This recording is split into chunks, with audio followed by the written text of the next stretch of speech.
சுபத்ரா மற்றும் திரௌபதி நட்பாக மாறிய உணர்வுகள். கௌரவர்கள் கைமக்கியா சபையில் சூதாட்டத்தில் வென்று பாண்டவர்கள் தங்களுடைய சாம்ராஜ்யத்தையும் இழந்தனர். திரௌபதி அத்தனை அவமானத்தையும் தாங்கிக் கொண்டார்.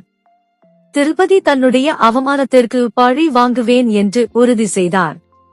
பாண்டவர்கள் காட்டில் வாழ்ந்து துன்பங்களை சந்தித்தனர்.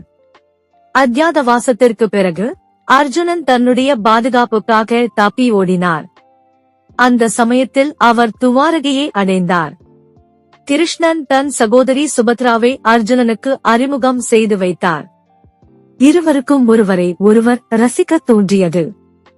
சுபத்ரா மற்றும் அர்ஜுனன் இடையே அன்பு மலர்ந்தது. ஆனால் இந்த திருமணத்தை பலர் எதிர்த்தனர். கிருஷ்ணன் அர்ஜுனனுக்கு சுபத்ராவை தகுந்த முறையில் கொண்டு செல் என்று கூறினார். அர்ஜுனன் சுபத்ராவை கடத்திச் சென்றார்.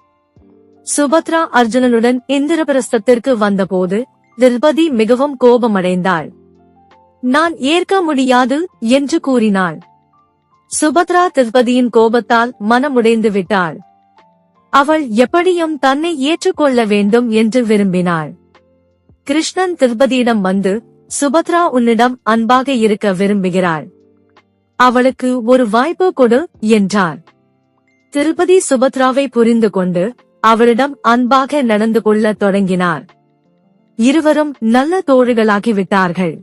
முருகப்பெருமானை நம்பினால் சேனலை லைக் செய்யவும், உங்கள் எண்ணங்களை கமெண்ட் செய்யவும், வீடியோவை பகிரவும் மற்றும் சேனலுக்கு குழு சேரவும்.